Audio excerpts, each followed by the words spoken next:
Thank you. Hey, folks. So I love afternoon sessions, right? Nothing beats day 2 in the afternoon. You guys are probably thinking about snacks, and then you have me come out and wanting to talk about data. So that's super awesome. But the good news is Charlie Catlett will be joining me shortly, and he's usually a significant improvement. So we have something to look forward to.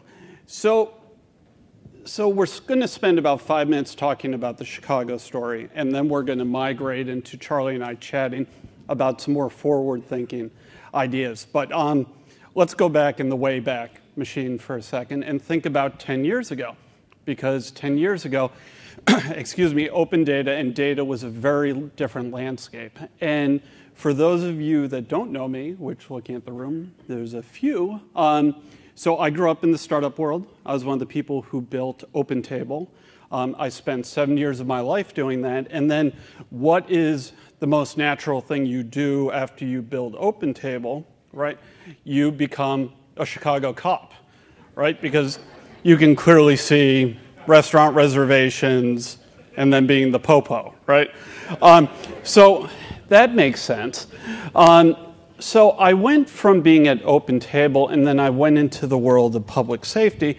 And public safety historically has been very, very closed data, right? And so I do my 5 years where my specialty was predicting where homicide would occur. Separate talk, a little dark, not good for the afternoon. But I'm wrapping up my 5 years there, and then Mayor Rahm Emanuel is elected. And I'm going to go off to do another startup, and Mayor Emanuel says, no, why don't we start to have this data-driven government? And we all know Chicago's history. Maybe not as transparent as you might have hoped. But anyhow, he convinces me, and he says, you will be the first city chief data officer, because back then, there was no such thing. So I had to rapidly learn how to go from the world of closed data to, as Mayor Emanuel said, we were going to become the most transparent city in the US using open data. Now, if you're looking at the screen, this is where we started. Now, little rough, okay, the 2010 implementation before I came over. So Mayor Emanuel, so for those of you that know Mayor Emanuel, you know that he wants to be the very best. So we had to go from this to being essentially, excuse me, essentially the biggest program in the US and potentially the world. And that is what we did starting in 2011. Now, I love the Chicago story because it's a case of starting at point 0. Now, there are lots of people here who are in various states of their data evolution, right? You started early, you have political resistance, you're trying to introduce a data-driven culture. Well, in 2011, on my first day in the mayor's office, I realized that was my starting point. Now, what's been fun and what makes me really excited to be an advisor to Socrata is I've gone through the evolution with Socrata. Now, I don't know if Kevin is hiding. Oh, there you are. Is now the right time to talk about when I broke Socrata? Or is that's probably not good? So, but when you go to the early days, and what I love about the company is I called up Kevin, and I'm like, the mayor says we need to be the biggest, right? And so we came up with this wonderful idea. We were going to release all our crime data. And you know, this is a robust data set. And overnight, we were going to release, what was it, 4.7 million rows of data. And this was early on. So Kevin and I spoke at, it was like 6 a.m. my time. So not good your time. And we released it. And overnight, this became a big story with the Associated Press. It was a huge story, the transformation of Chicago through data. Now, what we found in those years was releasing data was great. Giving transparency was amazing. But what was next? Because putting data out there is not good enough. Having a data platform where you get information from that data is much more important. So we we started to build projects which were based on the data platform. So we had put all this out, but you realize that all these sets have different meanings. So this is an example, the Windy Grid project, which took all of our data and said, what is happening in a given place? And this sort of situational awareness, or the ability to deep dive and realize that all of this data is in fact interdisciplinary, was a game changer for Chicago. We went from 2011 having really no data program to, as the next couple of years unfolded, having systems like this driven by data, which were able to drive all of our agencies and produce some of the analytics you see today. And many of these are now open source. A great example is the next generation of Windy Grid, which is Open Grid. And that is, you can get that off of GitHub and you can make it your own. And it is designed to run on top of open data. So the evolution was pretty exciting and pretty amazing. But the question now is, great, we've made it this far, where do we go next? So what I'd like for our remaining time is for this to become a discussion between Charlie Catlett and myself. You saw Charlie earlier today. So his brief intro, like he's a super cool, super awesome guy. He's a senior computer scientist at Argonne.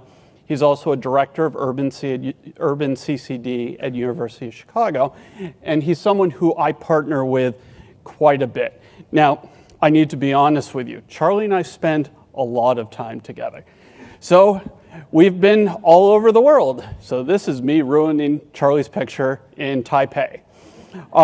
But the fun thing about Charlie is he and I shared one of the more interesting meals that I've had in my life. So why wouldn't we share it with you? So this one was interesting. So this is a pig intestine with ginger. And so Charlie and I had the pleasure in somewhere around Taiwan, we were there for the National Lab, to be able to enjoy this together. So Charlie is a close friend. He's a co-PI on a variety of projects. And what I'd like us to do now, and hopefully Charlie can come out and join us, is talk about what is the future of some of these data projects, and we'll be talking about AOT, but why is it important that we tie it to things like open data platforms as we bring them out? So, Charlie. All right. Thanks, Brett. Are we doing that? You want a water? The food was much better in Italy. So I'm going to flip this one ahead because I don't. Thank you. I'm afraid that's right. We were in Italy together. We've been in London together. So Charlie, I think it would be great, and many of the people here have already heard about AOT, but just give, for the few folks who haven't, the quick overview on what AOT is, and then how, and just in the context of fixed sensors versus all the mobile sensors we have out there. Sure. An array of things that, for those of you who weren't here for my talk before, it's an instrument, an experimental instrument, where what we're trying to enable are three kinds of data-related activities in cities. One is what you would expect from a sensor network. We're 16 or 18 sensors collecting air quality and weather and other sorts of data. The other two, which are a little bit harder to do than a standard sensor network, are to enable people to do edge computing, which is to write software that runs down on the street corner and analyzes things like images or sound. And then the third thing that we're trying to do with Array of Things is to have a platform out in the city with 500 places where you could go and plug in a new kind of a sensor or a new kind of radio. Now, what has the reception been like as you've been rolling this out for outside of the scientific community? Outside of the scientific community and the popular press among residents, I think, you know, anytime we have cameras and there's a microphone, anytime you put a camera in the public way, people wonder what's happening with it. We've been very transparent about what we're doing, what we're trying to accomplish, and we went through about 2 years of public discussions before the first device went up. In general, when we meet with people in groups of 50 or 60 residents, there's usually one or two people who come in very skeptical about what we're doing. The other ones are just curious. I have learned from lots of those conversations that people are really okay with surveillance, just as long as you don't surveil them, but you surveil your neighbors. They want you to watch their neighbors, but they don't want to watch you to watch them. So how have you, so I've seen some of the popular press, clearly I've worked with you for a while, and I've adhered to the idea that on projects that can be somewhat forward like this, transparency can be quite valuable. And transparency certainly can be open data. How have you leveraged that? Well, we did a transparent process for everything from disclosing the software that we're running. You can go and download the software that runs on these devices. Disclosing the hardware, all open source. Development of policies started in draft form, being reviewed by experts.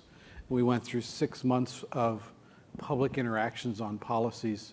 Every single comment or question that people had about our privacy and governance policies, we addressed in a frequently asked questions, all out on the web. All of the data that's coming out of these devices is open source and free. So it's being positioned as an extension of the open data utility that Chicago has already. In this case, just different kind of data that comes from sensors and observations. So one of the things, as you know, and some folks know, my full-time job is I'm a venture capitalist. I invest in early startups who are working on urban ideas. And one of the challenges that I see in this sector are people aren't thoughtful about the pragmatic reality. It's, I have a super amazing idea, but not necessarily how will it work in the real world. Now, if you were trying to guide folks who are coming up with these really, really smart urban ideas, but don't necessarily have that pragmatism, what would you tell them? I would point to the way that, with the array of things, the way we approached it to begin with and the way that we're rolling it out. The way that we approached it to begin with is we saw an opportunity to partner with the city of Chicago to place devices throughout the city. That's fine, but what would they do and who would care? And so we had 2 years worth of workshops with different science communities saying, if you could put devices out in the city, what would you measure that would make your science more effective? And then we coupled that with conversations with the city when you were there, with you, and then with your folks that came after you, to say, what are the challenges that match these research interests? And it was only with a purpose for putting it in to measure air quality in a particular part of the city that struggles, to look at traffic safety, to look at noise. It's only in that context that we moved forward with the project. And now, over 80 cities and universities have contacted us from around the world, and we're telling them, if we would like to work with you, but we want to make sure that you have a specific challenge or question you're trying to ask with the technology, and you as a city have a university or national laboratory partner that you're working with. And if those two things are in place, there's a reasonable question that we have to trust their judgment on what's of interest to their residents. But it has to start with something you're trying to answer or fix. What do you think are the right ways, excuse me, to educate people on sensors and data? It troubles me. Like if you look around the room right now, people are on their phones, some have 2 phones. The amount of digital exhaust that's being produced is truly remarkable. And the apps that people have are collecting all sorts of interesting things, and yet we install some sensors that collect sort of air pollutants, and there's concern over that. Like, this is a broader issue, but you have an interesting lens on this. Like, how do we approach this? You know, it was a little bit surprising to me when we started talking to the press and by extension to the public about the project, that nobody cut us any slack for being transparent. So I have a picture of one of our devices with a camera about 3 feet above a black pan and zoom camera that I know nothing about. And people are curious about our policies, but not about the other tens of thousands of cameras. And I think one of the things that that we realized is that most people that interact with the city are the deliberate interactions, not the concerts in the park or the things that they like, but when they think about interacting with City Hall, it's about paying taxes, paying a permit, a fine, or something like that. And so they're asking, you're working with the city, what value are you bringing me? Because what I interact with you as a city, it's on a negative note oftentimes. And so I think what we've figured out is, this is back to the how to decide where to put these, is we go into a neighborhood and we say, you're concerned about urban flooding. We think we could bring you some insight on that. So we start with not just the generic science problem to be solved, but what's valuable to the residents of Chicago. And that's where when they see that we're offering something they're interested in, they take a different view. What has your experience been? I don't want to get, well, it's up to you how specific you want to get, with the press side of things. In my experience, I was fortunate with open data, where when we started to put out data, you are always worried about a problem story. And we were able to roll it out and really get positive relationships going there. I think there's lots of people here who are in their sort of early stages. What advice do you have to make this work? I think you should assume that people that have newspapers or blogs are writing those blogs to get attention. And it's easy to write a story that's negative. And so you have to help the reporters or the press find the interesting positive that outweighs what they would maybe as a knee-jerk.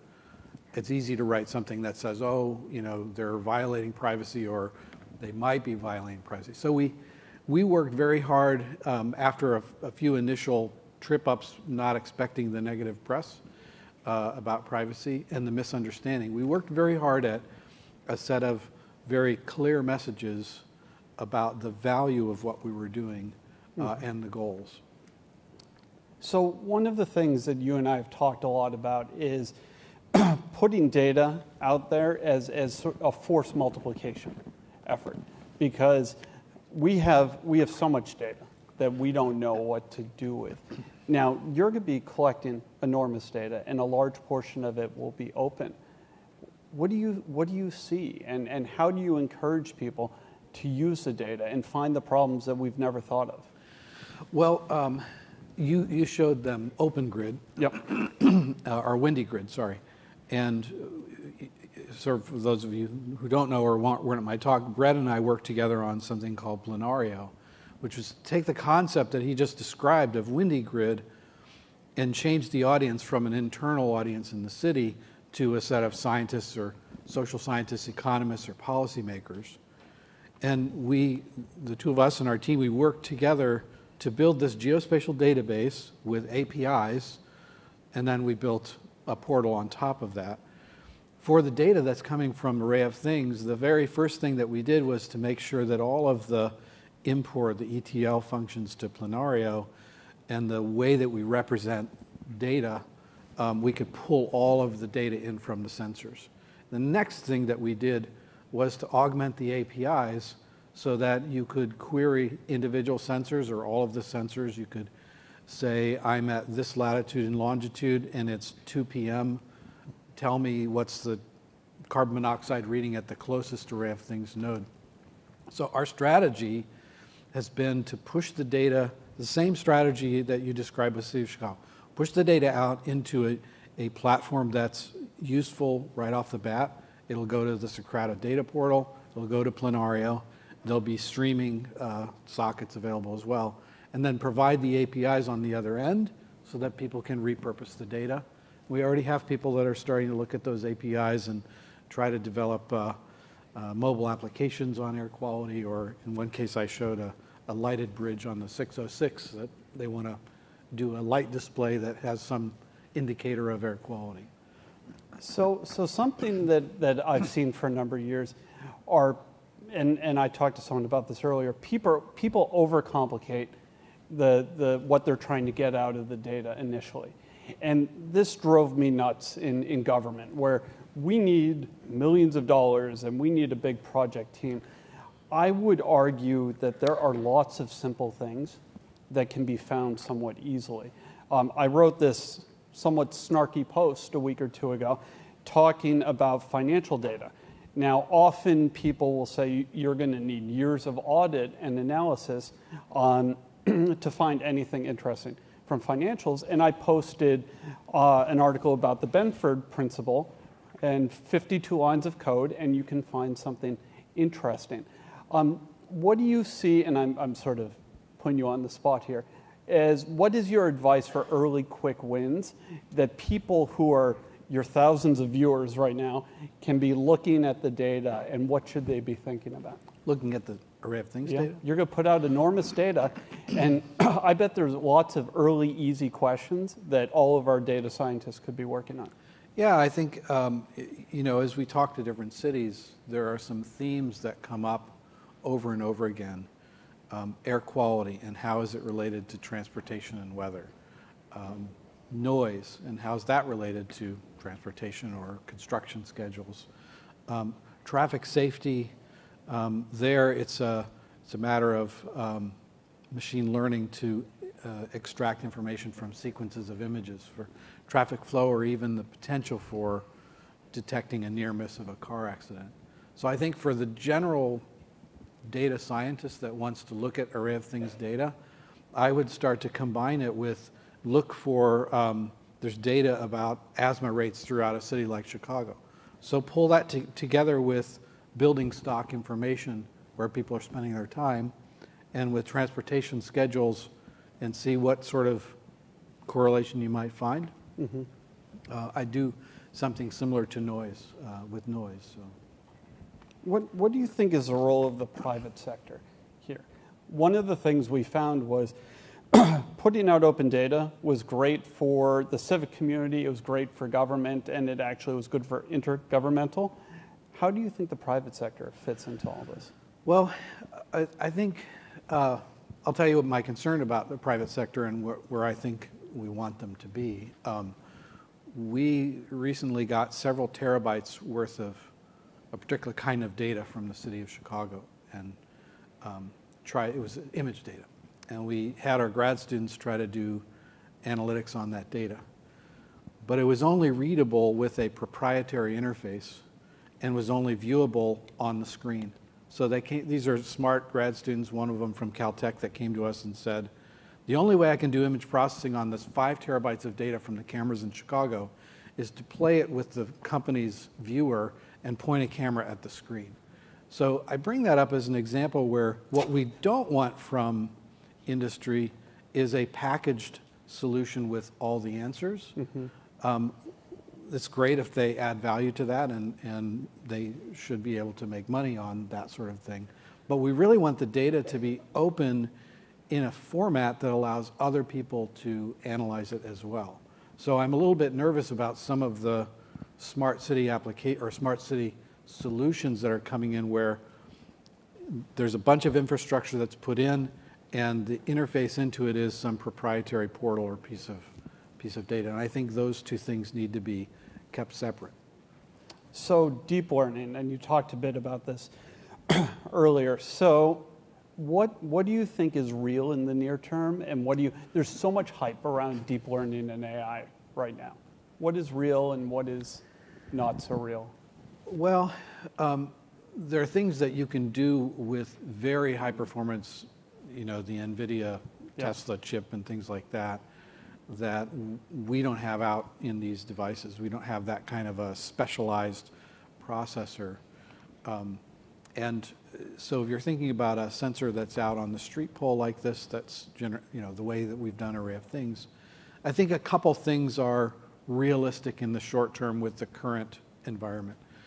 We've already seen that you can look and count pedestrian flow in various directions. You can differentiate between cars, trucks, bicycles, and buses and count those in various directions.